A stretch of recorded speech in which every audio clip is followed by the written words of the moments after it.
नमस्कार, मैं श्यामगिरी। आप देख रहे हैं टीएफडी न्यूज 24। टीएफडी न्यूज 24 में आप सभी दर्शकों का स्वागत है। बिहार के अंदर नीतीश कुमार नींद से जग गए और नीतीश के जगते ही सम्राट चौधरी जो सीएम बने हैं भारतीय जनता पार्टी, उनकी उल्टी गिनती शुरू हो गई।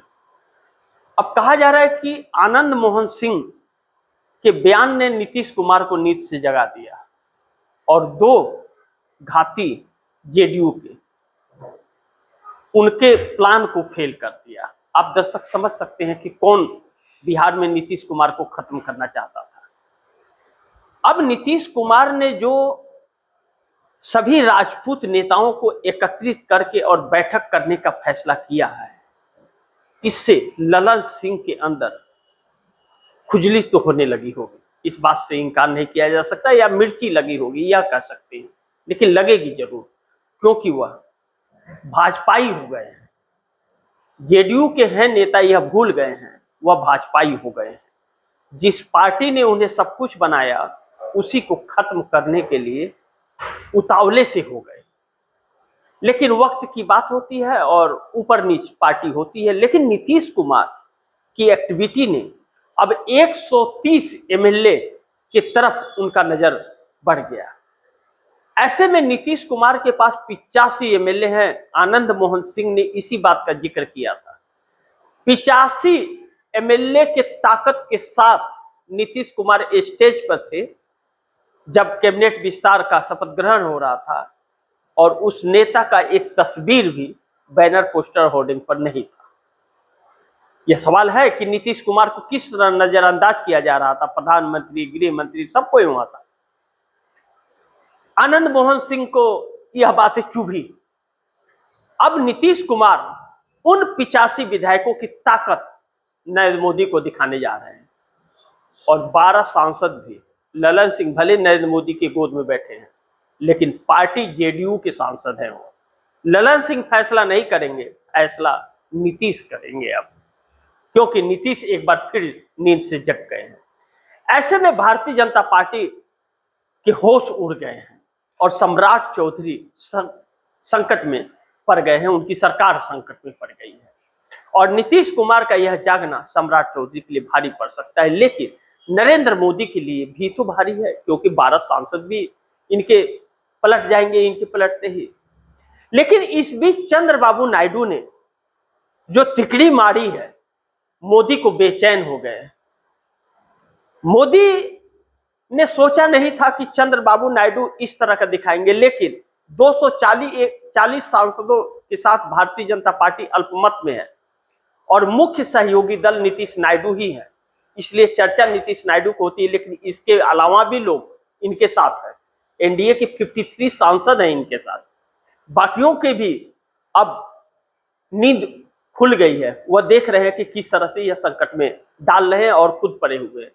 ऐसे में चंद्रबाबू नायडू ने अपने बेटे नारा लोकेश को दिल्ली जो भेजा, एक निर्णायक खत कहा जा रहा है, चर्चा इस बात की कि निर्णायक खत भी भेजा, हाँ या ना में जवाब दीजिए। 7-8 महीने से जो चंद्रबाबू नायडू को घुमाया जा रहा था, अब घूमने को तैयार नहीं है। 16 सांसद चंद्रबाबू नायडू के पास हैं और 16 और 12 मिला करके 28 हो जाते हैं। नीतीश कुमार के 12 और चंद्रबाबू नायडू के 16 मिला दिया जाए और पवन कल्याण के 2 मिला दे तो 30 सांसदों की संख्या हो जाती है, जो नरेंद्र मोदी को संकट में डाल सकती है।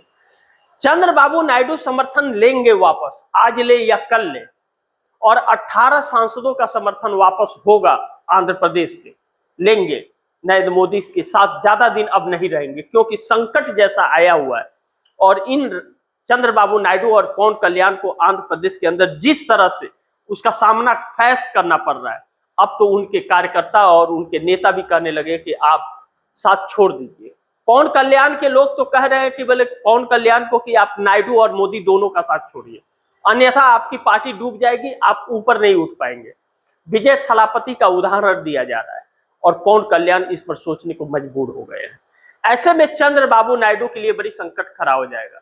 चंद्रबाबू नायडू की यह बात सच है कि 2/3 बहुमत से है, लेकिन अगला चुनाव लड़ने के लिए पवन कल्याण का साथ रहना भी उतना ही जरूरी है।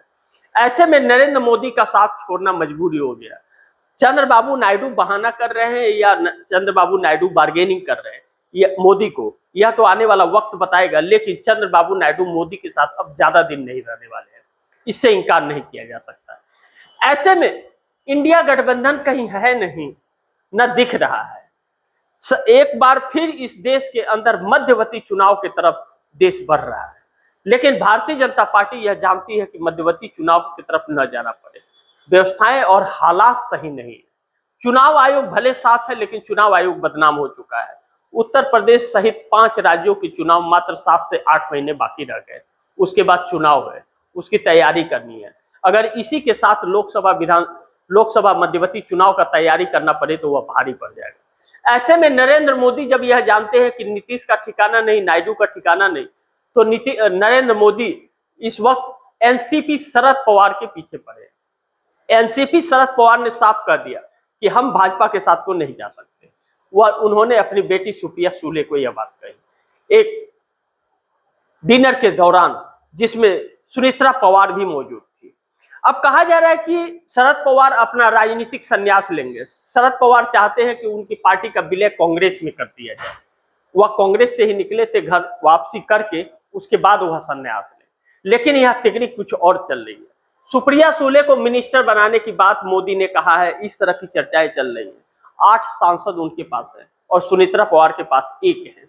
अगर दोनों एनसीपी मिल गई तो एक बार एनसीपी मिल जाएगी, लेकिन पार्टी क्या फिर चल पाएगी? और वह मोदी के साथ मिलकर सुप्रिया सुले जो है केंद्र में कैबिनेट मंत्री और सुनेत्रा पवार जो है महाराष्ट्र में डिप्टी सीएम हैं, यानी कि 2 पदे मिल जाएंगे। लेकिन देश कहां जा रहा है? क्या इसको लेकर के फिर आने वाले चुनाव में वह वोट पाएंगे? ऐसा संभव नहीं है। और बार बार इसी बात को शरद पवार समझा रहे हैं।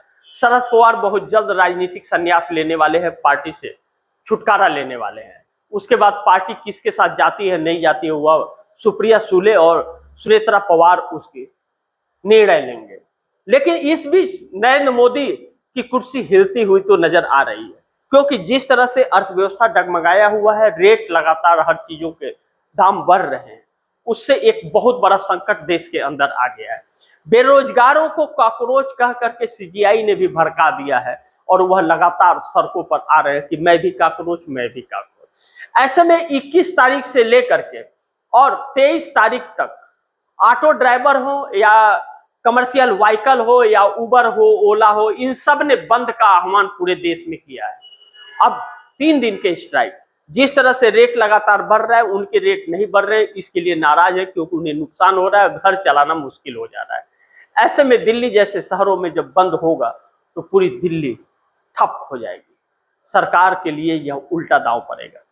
और यानी कि नीतीश कुमार बिहार के अंदर अब अपनी अस्तित्व को बचाने के लिए और इन सभी चीजों के मद्देनजर कि जो व्यवस्थाएं हो रही है, इससे वोटरों के अंदर एक बहुत भयावह गुस्सा उत्पन्न हो रहा है। वह गुस्सा झेल पाने की स्थिति में अब मोदी भी नहीं और वह सहयोगी दल भी नहीं है।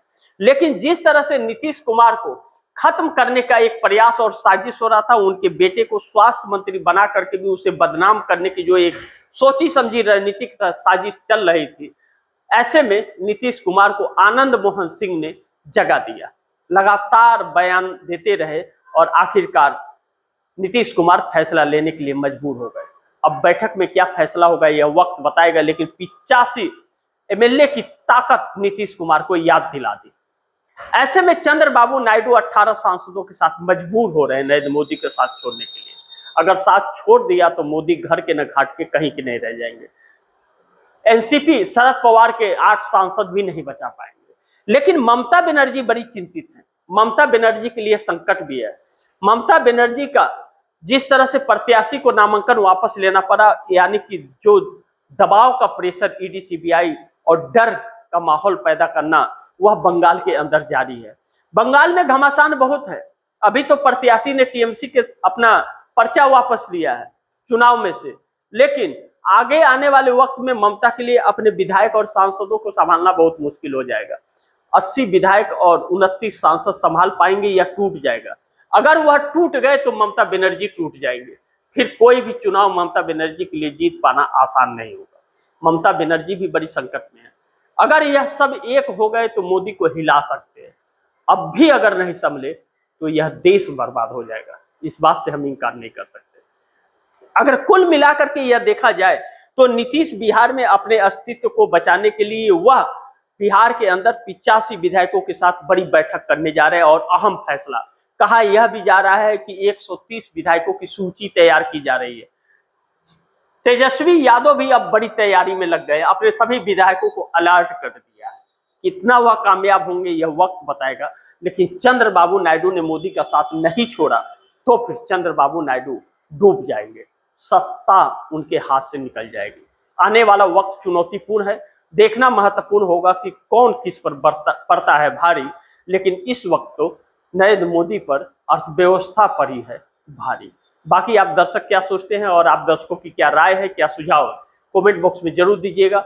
इस खबर को ज्यादा से ज्यादा शेयर कीजिए, अपने दोस्तों को भी कहिए आगे शेयर करें।